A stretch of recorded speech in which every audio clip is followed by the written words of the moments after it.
On produit 2 fois moins de spermatozoïdes qu'il y a 50 ans. Si vous trouvez que c'est rassurant, moi, personnellement, ça me glace un peu les sangs. Alors, vous revenez sur la grande saga du Gaucho et du Régent, avec cette histoire de produit qui a décimé les abeilles. On pourra en dire 2 mots tout à l'heure si on a un petit peu de temps. Vous parlez quand même des vergers et des pommes en particulier. Comment les pommes sont-elles conservées aujourd'hui ? C'est surtout comment elles sont produites, si vous voulez. C'est les pommes. Bon, moi, j'aime beaucoup les pommes. Il faut dire, j'en mange tout le temps. Mais bon, je les choisis. Ça me rappelle un souvenir de campagne électorale. D'ailleurs, c'est marrant, mais tout d'un coup, dans rien le contexte, à voir. Je le précise. Non. C'est pas un message subliminal. Absolument pas du tout. Si ça a été compris comme ça, il faut le supprimer instantanément. Non, j'aime beaucoup les pommes, c'est vrai, mais si vous voulez, il faut faire attention. C'est affreux à dire, mais il faut faire attention parce que c'est vrai que les pommes subissent, c'est le mot qui convient, subissent entre 25 et 30, voire 35 traitements chimiques avant d'être conservés. Alors vous disiez conservés, bon, alors après ils sont conservés souvent dans des frigos pour être revendus au fur et à mesure que la saison de récolte est passée. Mais alors, il y a beaucoup de questions des auditeurs justement sur cette question. Est-ce qu'on pourrait se passer de ces traitements et pourquoi est-ce qu'on a besoin de faire 36 traitements différents pour les pommes? Je vais essayer de pas être trop simpliste parce que ça serait facile de dire n'importe quoi. Je vais essayer de pas dire n'importe quoi précisément. D'abord, je veux dire une chose, c'est que l'humanité s'est tout de même passée de ces pesticides pendant grosso modo 2 millions d'années. L'humanité a à peu près 2 millions d'années. Les pesticides de synthèse, c'est depuis 60 ans. Donc avant, on s'en passait. Maintenant, si vous voulez, c'est un peu comme les sacs plastiques. Je veux dire, il y en avait pas, il y en a beaucoup, et on se dit, mais est-ce qu'on peut s'en passer? Il faut réfléchir. Moi, je dis personnellement, je suis radicalement pour un monde sans pesticides, sans aucune hésitation. Je vois bien les difficultés. Je pense que non, mais ça, tout le monde serait d'accord avec vous. Simplement, on va vous dire, mais on a peut-être besoin aussi. C'est peut-être une nécessité d'avoir ces pesticides. Je vais vous répondre en 2 temps. Premier point, le bilan de ce système de fou. C'est un système de Shadok, si vous voulez. Vous vous souvenez que les Shadok pompaient. Eh bien, nous, on épand sans arrêt. Le résultat de ça, c'est que, très grossièrement, il y a 3 fois plus. Il y a des chiffres officiels entre, disons, les années 30 et le milieu des années 70. On s'est rendu compte que dans un pays comme la France, il y avait 3 fois plus d'espèces de ravageurs dans les récoltes qu'auparavant. C'est-à-dire que les pesticides, aussi bizarre que ça puisse paraître, créent des phénomènes de résistance et en fait, il y a un moment où on finit par se heurter à des insectes, par exemple, qui sont plus résistants que ceux qui étaient là auparavant, soit de nouvelles espèces. Vous savez aussi que le réchauffement climatique apporte, par exemple, de nouvelles espèces d'insectes sous nos latitudes et on va être fatalement confronté à de nouvelles attaques. On parlait d'un frelon asiatique, par exemple. Absolument. Alors, retenez au moins que le système a raté. L'entreprise qui consistait à mettre des pesticides partout pour régler le problème des ravageurs agricoles, ça a raté lamentablement. Alors, est-ce qu'on peut s'en sortir? Est-ce qu'on peut sortir rapidement du système des pesticides? Non. Sincèrement, je crois il faudrait imaginer un plan de sortie, un plan de transition qui peut peut-être prendre 10, 15 ans, voire 20 ans, voire 25 ans, je l'ignore. Mais c'est possible. D'abord, il y a de quantité d'alternatives. D'une part, et puis même dans un système aussi productif que le nôtre, il y a l'exemple majeur du Danemark. Au Danemark, parce qu'il y a une volonté politique, seulement en 10 ans, on a réduit de moitié l'utilisation de pesticides sans réduire la productivité de l'agriculture. Il faut bien comprendre que ce système de cinglé favorise les industriels. Si on utilise tant de pesticides, c'est pas tellement pour le bien des agriculteurs ou des produits ou de nous et de notre santé, mais c'est pour le bien des industriels. Allez, vous nous donnerez quand même des clés tout à l'heure pour peut-être nous, au quotidien, essayer d'éviter au maximum ces pesticides et puis vous répondrez aux nombreux courriels des auditeurs. Pesticides, révélation sur un scandale français, c'est chez Fayard. Nous sommes avec Fabrice Nicolino autour de ce livre Pesticides, révélation sur un scandale français, écrit avec François Veillerette aux éditions Fayard. Beaucoup de courriels des auditeurs, c'est donc le moment pour nous d'y répondre. Fabrice Nicolino, avec ce courriel de Marc, quand on parle de santé publique, on s'attendrait à une plus grande médiatisation. Le pacte écologique intègre-t-il cette alerte sur les pesticides et comment sensibiliser le public et les politiques à ce sujet? Évidemment, livre écrit juste avant la campagne pour les présidentielles. Oui, absolument. Vous avez interpellé les candidats sur ces questions? On l'a tenté, on a eu un certain nombre de réponses comme ça, plutôt frileuses. Dans l'ensemble, c'est vrai que moi je reste marqué par le fait que ça peut intéresser les politiques. Bon, ils avaient d'autres chats à fouetter, c'est vrai. Pour répondre précisément sur le pacte écologique, ce pacte ne parle pas précisément de la question des pesticides, plutôt indirectement, puisque il réclame de l'attribution des primes qui sont accordées à l'agriculture à la restauration collective de manière à favoriser en fait indirectement l'agriculture biologique. Et je pense que c'est une bonne chose. On en est extrêmement loin. Il faut savoir, c'est juste un point de détail qui n'en est pas tout à fait un. C'est que l'agriculture biologique en France représente à peu près 2% de ce qu'on appelle la surface agricole utile, alors que dans des pays voisins comme l'Italie ou la Suisse ou l'Autriche, on est autour de 20%. Vous voyez ?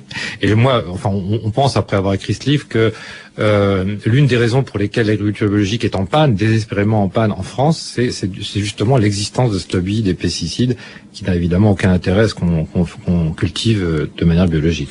Jackie dit ceci, que vaut-il mieux, vivre bien avec des traces de pesticides dans le sang ou mourir de faim? L'agriculture bio, on la connaît depuis 10 000 ans, dit-il, famine, disette. J'espère qu'on entendra aussi un autre son de cloche et pas uniquement les propos d'un écolo. Alors, c'est quand même l'écolo qui va répondre. Oui, oui, je vais pas me dissimuler derrière mon petit doigt. Non, c'est une question complexe. Moi, il est sûr et certain. Moi, je ne suis pas un passéiste. Je ne souhaite absolument pas qu'on revienne au néolithique, parce que 10 000 ans en arrière, c'est carrément le néolithique. Je pense qu'il existe des techniques agronomiques tout aussi efficace, plus efficace que l'agriculture industrielle.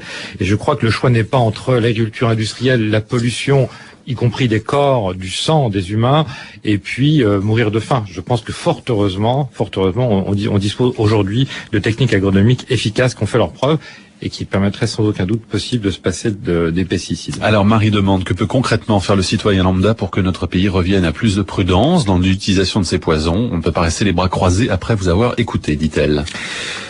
Écoutez, moi je la remercie.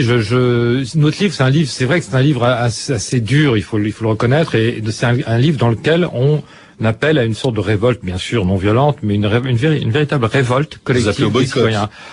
Mais à tout ce qui sera possible pour faire reculer les pesticides, parce que... Alors, comment on peut faire concrètement pour les personnes qui ne veulent pas subir les pesticides chez eux, dans leur alimentation, dans leur environnement? Écoutez, il y a une voie, qui est très approximative, qui est de consommer des produits bio. Je sais très bien que ça pose une série de problèmes, à commencer par le prix de ces produits, donc c'est pas très simple.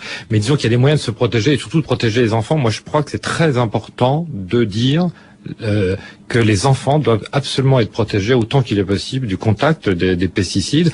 Donc autant qu'il est possible. Alors vous dites on peut demander aux municipalités aussi de ne pas en utiliser. Mais bien sûr, mais il y a des exemples flamboyants, c'est le mot qui me vient spontanément à l'esprit, de municipalités, pas des petites municipalités. La ville de Rennes par exemple, sous l'impulsion d'un grand jardinier qui s'appelle Jean Lerudiller, s'il m'écoute, je le salue parce que c'est un homme tout à fait remarquable qui a été à la direction des parcs et jardins de Rennes et qui a réussi l'exploit de faire disparaître en grande partie l'usage des pesticides dans la ville de Rennes. Oui. Alors le problème des pesticides dans l'environnement immédiat, dans la maison aussi, comment est-ce qu'on peut éviter ça? D'abord, il faut lire les étiquettes, vraiment avec une loupe binoculaire si c'est possible, en tout cas de très près, parce que c'est rarement détaillé.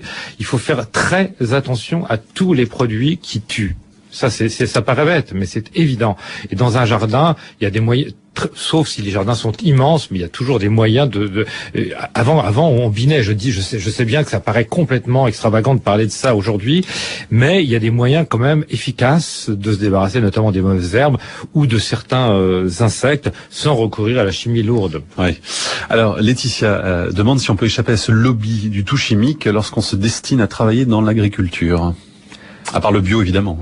Oui, par exemple, il y a un réseau formidable dans l'ouest de la France, c'est le réseau pour une agriculture durable. Ça regroupe environ 2000 éleveurs du Grand Ouest. Il y a quand même de plus en plus de paysans qui eux-mêmes n'ont pas envie de s'empoisonner, parce que figurez-vous, vous le disiez tout à l'heure, mais il faut le rappeler, les premières victimes et les principales victimes en France des pesticides, c'est les paysans. Oui, alors justement, Paul dit ceci, j'habite en milieu rural, des champs cultivés à perte de vue autour de moi, et je vois passer, particulièrement en ce moment, des engins de sulfatage impressionnants.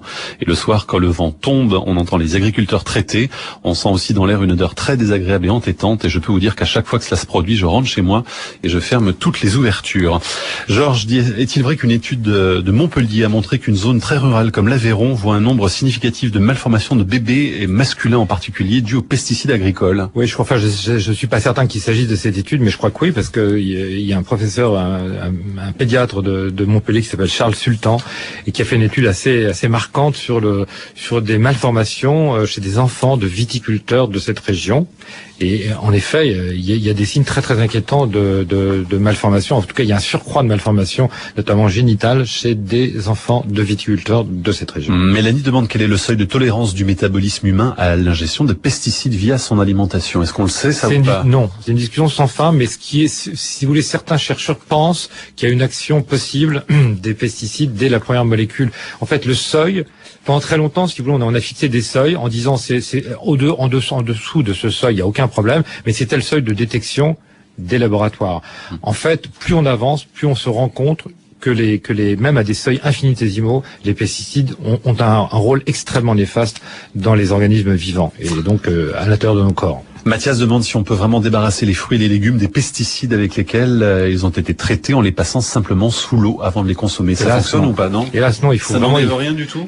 Très peu. Si, bien sûr, pomme, par exemple. Il faut l'appeler. Oui, il faut l'appeler. Mais là, on enlève toute trace de pesticides sur la pomme ou pas? Non, pas toute trace de pesticides, on en enlève la plus grande partie. Mais c'est, selon moi, c'est un problème. Pierre de Fribourg dit ceci pour terminer. Vous employez le mot de pesticide qui est obsolète depuis des siècles car la peste n'existe plus. Il s'agit en fait de PPP, produit pour la protection des plantes, monsieur. Bon, ça me fait un tout petit peu rire parce que ceux qui utilisent l'expression protection des plantes, c'est ce que nous on décrit comme le lobby dans notre livre, parce que les marchands de pesticides, les industriels ne veulent absolument pas entendre parler de pesticides, parce que dans pesticides, il y a le suffixe cide qui vient du latin caedere qui veut dire tuer. Alors c'est sûr qu'ils veulent pas qu'on puisse dire que leurs produits tuent. Or ce sont des produits qui tuent, et eux ils préfèrent parler soit de produits de protection des plantes, soit même carrément de produits phytosanitaires ou de phytopharmacie. Mais les pesticides tuent, hélas. Voilà, un bon sujet anxiogène avant de partir.